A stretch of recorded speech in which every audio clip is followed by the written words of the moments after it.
Welcome back everyone to the coordinate systems lecture, and hopefully you have covered the cylindrical and Cartesian coordinate system discussions already. This lecture will be on spherical coordinate system that will require the knowledge of Cartesian and cylindrical coordinate systems to make things easier for you. And we needed three variables to denote a point in space.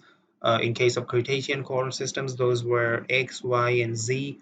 And in case of cylindrical coordinate systems, we had another three variables, namely r, phi, and z.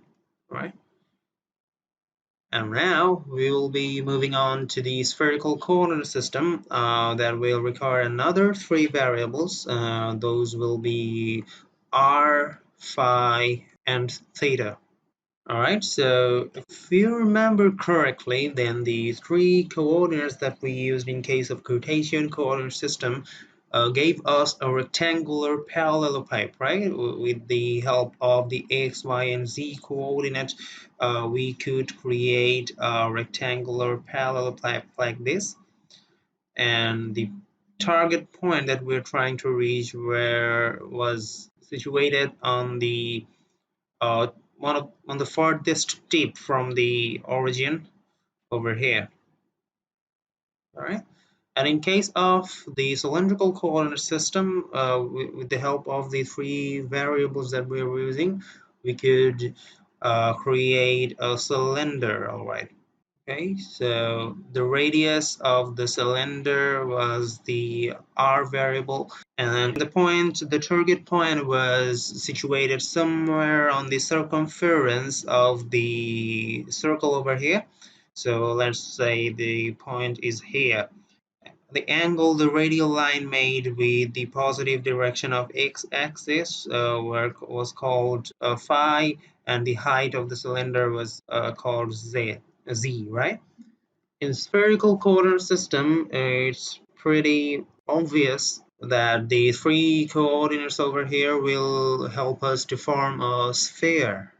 Okay, so let's say this is a sphere, this is a whole sphere over there, and you are trying to cut this sphere into 8 equal portions. For example, let's say this is one plane. This is one of the planes that you're trying to cut it with. Let's say this is a football and you're trying to slash through it. So you'll uh, whenever you are trying to slash the football with this plane, you will divide it into two equal halves, right? Two hemispheres. And then you move on to slash the two hemispheres with this plane over here. So you get four equal portions, all right?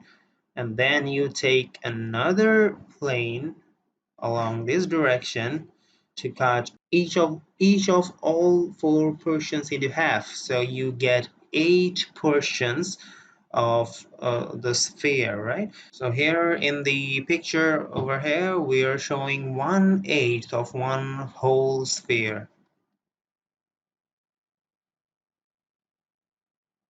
So this portion that we drew over here is 1/8 of a whole sphere that is situated on the positive directions of all the axes. Now let's say there's an arbitrary point P over the sphere that we're showing here, and we have to specify the position of P.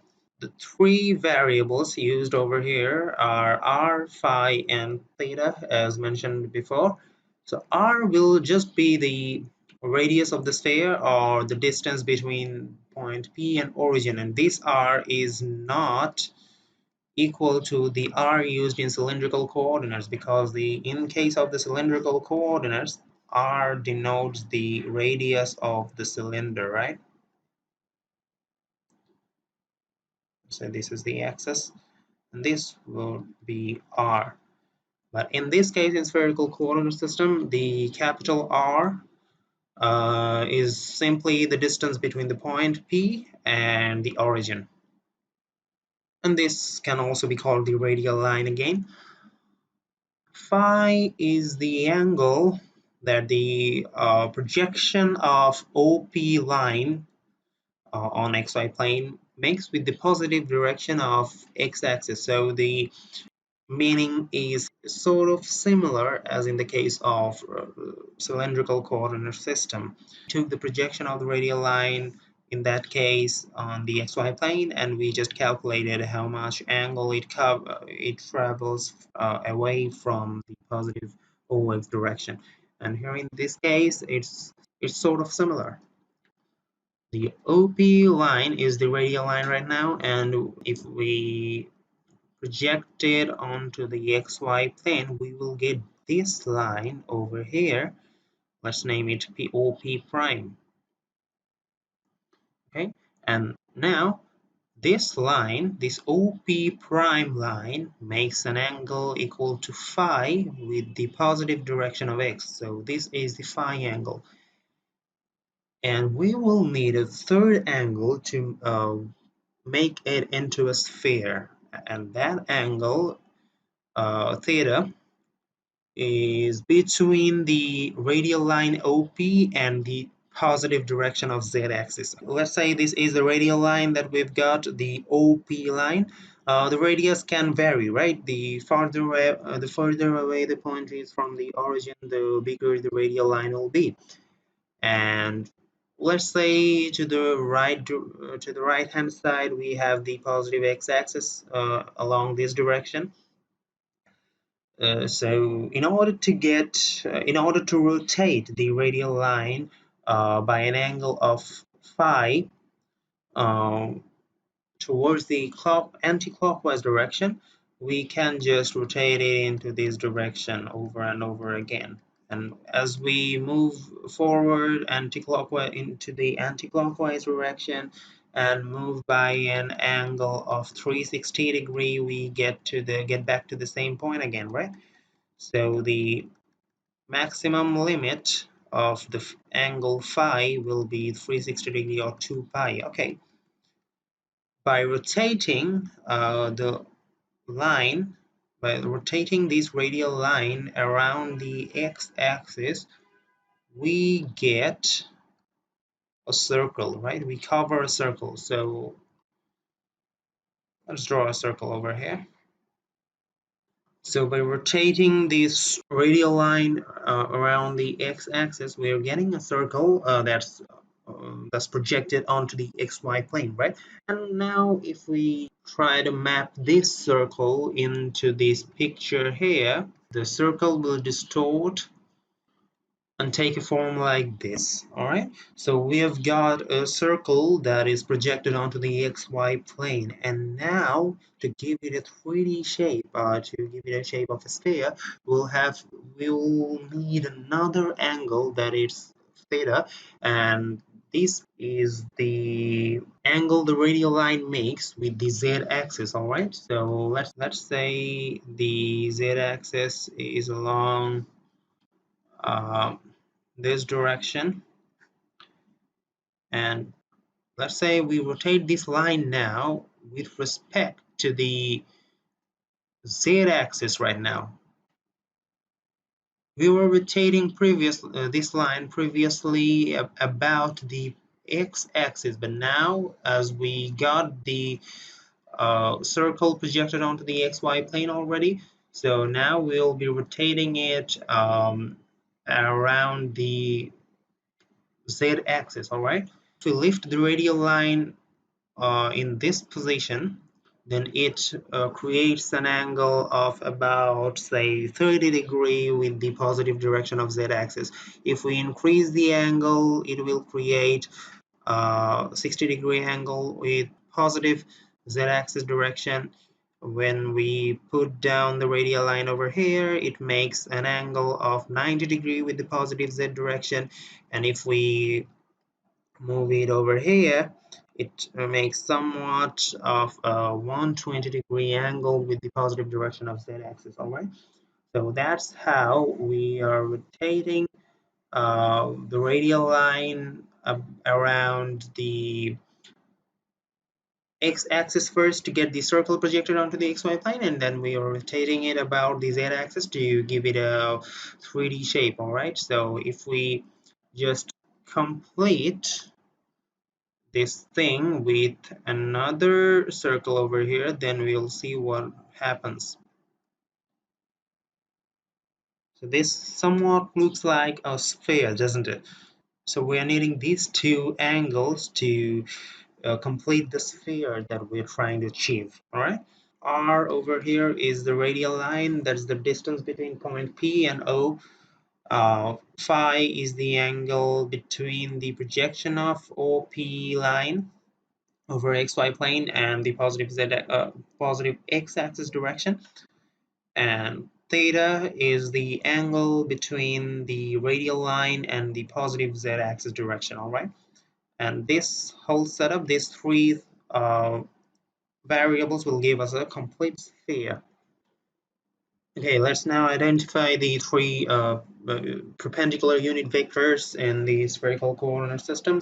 We will have one unit vector named AR related to R variable, one a theta vector related to the theta coordinate, and the a phi vector related to the phi coordinate.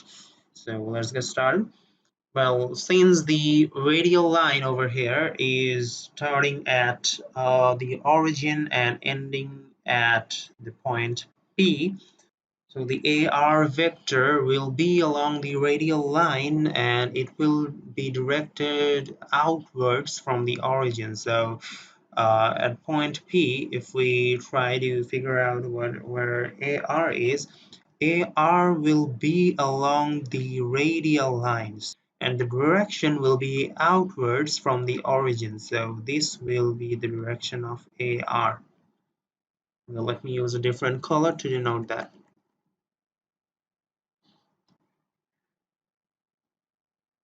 So this will be AR. And remember what theta is? Theta is the angle the radial line makes with the positive z direction, right? So as we start our journey at the positive z axis and start increasing the angle theta towards the negative z axis, we're moving it along this direction, right? Whenever you're moving along the circumference of circle, you're always moving along the tangent at each point, right? All right, and whenever you're traversing along the tangent of a circle or circumference of a circle, you're always staying perpendicular. You're always moving in a direction perpendicular to the radial line, right? So if we start our journey at the positive z-axis and then start increasing the value of theta until we get to the point P, uh, the tangent on this circle, this black inked circle, the tangent on the black inked circle at the point P will always be perpendicular to the radial line. So this will be the direction of a theta. Okay, so this is a little tricky to visualize because I'm showing it all on the 2D surface that you were looking at, but whenever you were on the circumference of a circle, you're always staying perpendicular to the radial line. Okay, so AR and A theta, these two vectors are perpendicular to each other. And finally, the third vector, the A phi vector, will be found towards the direction in which the phi coordinate increases. Let's say you have put the radial line along the OX axis and started moving along the phi axis, increasing the angle. Uh, increasing the angle until you have reached the point P. Okay, so whenever you are increasing the angle phi, you are also traversing a circular uh, direction, right? You are always staying on the circumference of this black inked circumference always. So you have started increasing the angle of phi, if starting from the positive x-axis, then increasing the angle until you get to the point P. So whenever you are traversing along the phi axis, you are also traversing along circumference of a circle. Okay, so this unit vector, just like the previous one, will also be along a tangent, and this tangent will be along the circumference of this black inked circle over here. So at this point, if you draw a tangent to the circumference of the circle, you'll get a direction like this. Okay, so these three will be the unit vectors in this case. The AR vector that is pointed along the radial line moving outwards from the origin. A theta that is directed towards the increasing direction of theta, and A phi that is directed towards the increasing direction of A phi, and all of those are perpendicular to each other.